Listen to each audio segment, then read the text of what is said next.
Bem-vindo a mais um Entre Nós, que hoje recebe um convidado super pertinente para o momento que a gente está vivendo aqui no Brasil. Uma pessoa que tem uma história brilhante num assunto que está na boca do povo hoje em dia. O combate à corrupção, ou a luta por um governo mais transparente, por instituições mais sólidas. Enfim, o fundador da ONG Contas Abertas, o Gil Castelo Branco. Tudo bem, Gil? Tudo bem, é um prazer estar com vocês e vamos conversar sobre isso, né? É o assunto do momento, né? É o assunto do momento. É verdade. Você não é exatamente um fiscal, você é uma pessoa que decifra o que está acontecendo e leva transparência para essas contas, né? Contas abertas, né? Para as pessoas todas poderem ver. Mas existe uma conotação que as pessoas podem acabar dando para o Contas Abertas de ser uma ONG que está contra o governo ou algo do gênero, assim, politizar o Contas Abertas? Sim, eu acho que nós sempre recebemos, e eu acho até interessante porque, como nós já existimos há 11 anos, né, então nós já passamos por alguns governos, né? E essa sensação é interessante porque as pessoas estão sempre achando que nós estávamos ali criticando o governo porque tínhamos outro interesse. Mas aí o governo muda, você continua criticando, né? E na verdade as pessoas percebem, meu Deus, então qual é a deles? Não, qual é a deles? A deles é exatamente essa. Fazer um acompanhamento das contas públicas, né? Criticar aquilo que nos parece que pode ser melhorado, né? E até elogiar aquilo que nós achamos que vem sendo bem feito. Mas então eu já tive amigos, quer dizer, inclusive muito antes até de fundar o Contas Abertas, que já atuavam um pouco nessa linha, né, procurando desvendar esses mistérios das contas públicas. Então é engraçado porque eu já tive muitos amigos que estavam mais ligados ali ao PT, à esquerda, né? Na época em que era o governo Fernando Henrique, a gente levantava algumas coisas criticando, naquela ocasião, o governo Fernando Henrique, por exemplo, e aí então nós éramos adorados pelas pessoas ali naquela época do PT. Aí depois inverteu tudo, né? Quer dizer, o pessoal do PT já não era mais aqueles que gostavam do que nós fazíamos, né? E o pessoal do PSDB já elogiava. Então eu acho que é interessante porque, na verdade, eu continuo fazendo a mesma coisa. Se alguém mudou, foram eles. Eu continuo no mesmo lugar. Isso foi implementado em 2005, né? E a gente, em 2015, em 2016, teve um evento que foi um evento marcante nesse sentido de controle das contas públicas e etc. É claro que desde a Lei de Responsabilidade Fiscal passou a se ter uma punição maior para aquelas pessoas que não faziam a coisa direito. Você, em algum momento nesses 10 anos, achou que ia remar e não ia conseguir ver muito resultado do que vocês faziam? Olha, até hoje eu acho, verdade. Até hoje, às vezes me dá essa sensação de que você está como o beija-flor com água no bico tentando apagar o incêndio da floresta, né? Porque você pensa, será que está adiantando alguma coisa? Porque fica sendo muito pequeno, né? A tua escala é muito pequena em proporção de tudo aquilo que nós gostaríamos de ver mudar, né?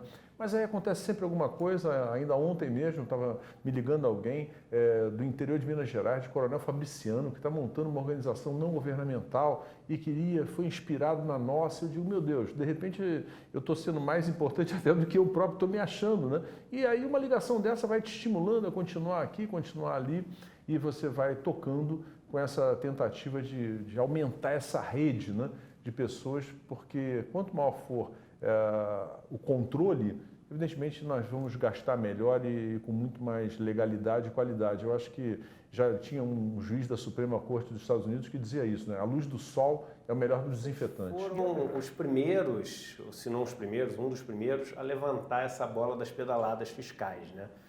Como é que surgiu isso? Foi um trabalho de vocês ali escrutinando as contas? Foi, exatamente. Quer dizer, principalmente quando chega no final do ano, né? Nós sempre fazemos uma avaliação, quanto é que o governo gastou nisso, quanto é que o governo gastou naquilo, faz uma espécie de um balanção, né? Geralmente a gente faz isso, sobretudo no final do ano, mas também até no final do semestre, como agora mesmo já aconteceu. Mas então, quando chegou no final do ano, nos chamou muita atenção algumas despesas que o governo tinha feito. Por exemplo, nos últimos 4 dias do ano de 2013, o governo tinha emitido um valor altíssimo de ordens bancárias, quer dizer, de pagamentos, como se fosse ali um cheque propriamente dito, né? Um valor muito alto, quer dizer, os 4 últimos dias eram maiores, por exemplo, do que o resto inteiro do mês de dezembro. Os 4 últimos dias eram maior do que muitos outros meses daquele próprio ano. Aquilo nos chamou a atenção. Porque, por que o governo está emitindo tanto pagamento agora nos últimos dias? É porque ele emitia o pagamento para que o saque só fosse acontecer no início do ano seguinte. Quer dizer, então, na verdade, ele estava postergando despesa, ele estava pedalando. Essa expressão pedalada não fomos nós que criamos, mas nós, naquela ocasião, o governo está postergando despesa, ele está emitindo. É simplesmente, ele emite a ordem bancária porque ele sabe que o cara só vai sacar no ano seguinte. Quer dizer, para efeito do cálculo, né, do resultado fiscal, vai importar a hora do saque, não a hora da emissão. Depois vimos que ele estava protelando despesas, restos a pagar, que é uma linguajar também muito burocrático, né? Mas o restos a pagar, quando a gente chama de restos a pagar processados, ele já fez tudo. Ele já fez a nota de empenho, ele já foi lá, já reconheceu que aquele serviço foi prestado ou que aquele bem foi adquirido, está tudo certinho para pagar, só falta pagar. Por que não pagou? Se estava tudo certinho. Esse volume foi crescendo também, atrasos em transferência para município, atrasos em transferência para Estado, aquelas verbas que são transferidas, isso tudo nos chamou a atenção.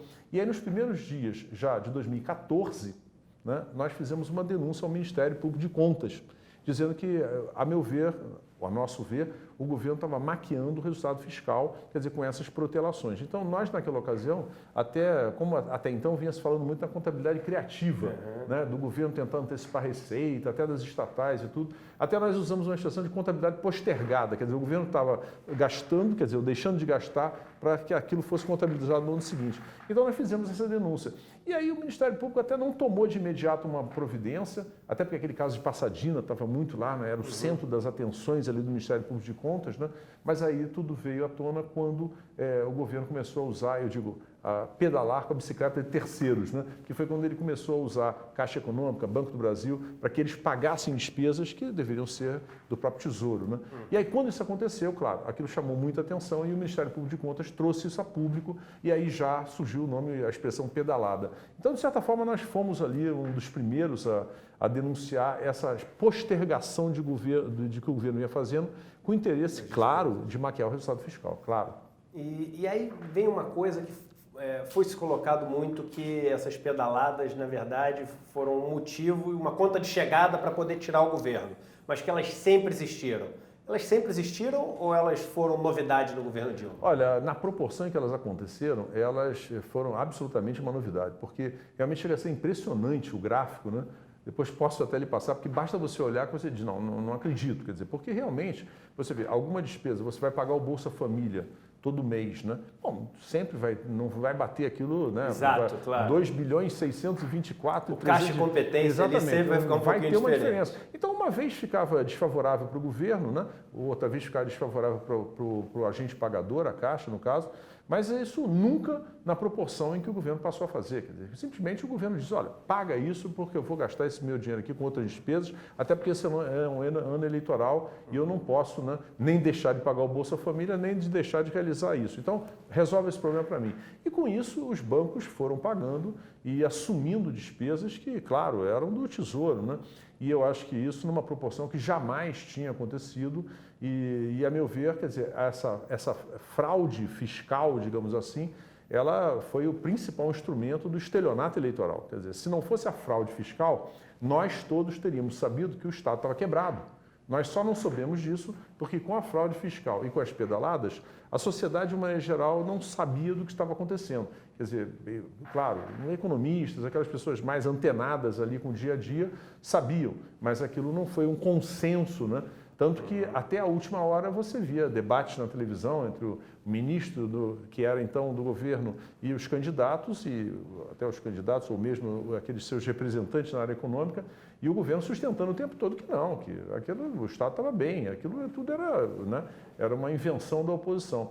Então eu acho que, na verdade, houve mesmo a pedalada, houve a fraude fiscal e sim, sinceramente, é crime de responsabilidade fiscal mesmo e seja o impeachment. Não tem dúvida, quer dizer, eu acho que isso, a meu ver, é absolutamente ponto pacífico e eu espero que tenha sido até pedagógico para que nós voltemos a valorizar a lei de responsabilidade fiscal como ela sempre deveria ter sido valorizada. Eu espero que isso até inspire, né, a novas atitudes por parte de governadores e até de prefeitos que também já vinham rasgando a lei de responsabilidade fiscal pelas beiradas sem que os tribunais de contas tomassem providências que deveriam tomar. E as pedaladas acabaram ou a gente viu pedaladas de novo no ano passado? Olha, até agora eu sinto que o governo não conseguiu regularizar completamente pagamentos, né? A toda hora ainda pipoca uma coisinha ou outra. Por exemplo, agora mesmo você vê recentemente pipocou a história das tarifas bancárias, né?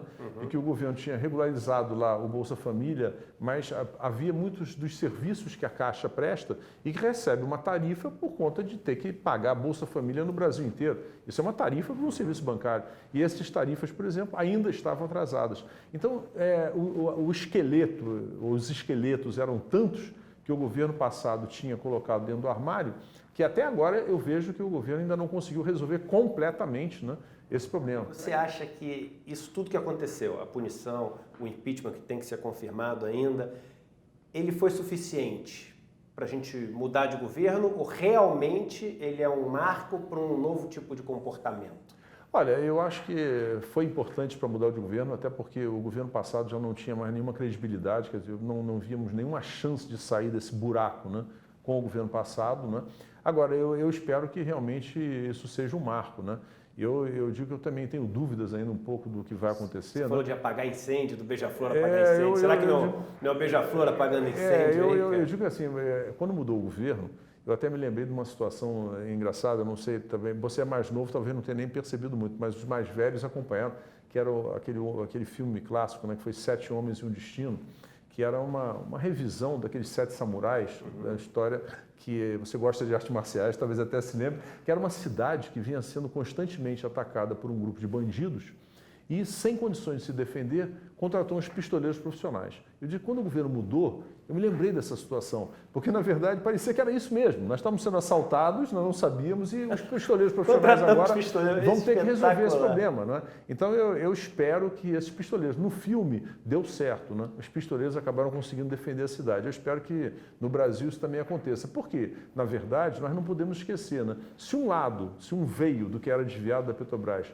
era para o PT, né, havia um outro veio para o PMDB e havia um outro veio para o PP. Né? E isso tudo ainda está sendo apurado, ainda está sendo investigado, a profundidade desses veios. Né, desses isso é importante, desvios. né, Gil? Que não se dê também o salvo-induto para todo mundo que assumiu no lugar do PT, porque criar esse maniqueísmo de que se o PT é ruim e essa turma que assumiu é boa, então vamos pegar essa turma toda de PMDB, PP, PR, que quer que seja, e falar o seguinte, eles são os salvadores da República, então eles são limpos, né? Exatamente. Eu acho que nós, nessa altura, não podemos, né, colocar nenhum bandido, né, não podemos ter um bandido de estimação. Não é? Na verdade, qualquer que seja essa sopa de letras, né, ela tem que ser investigada com todo rigor.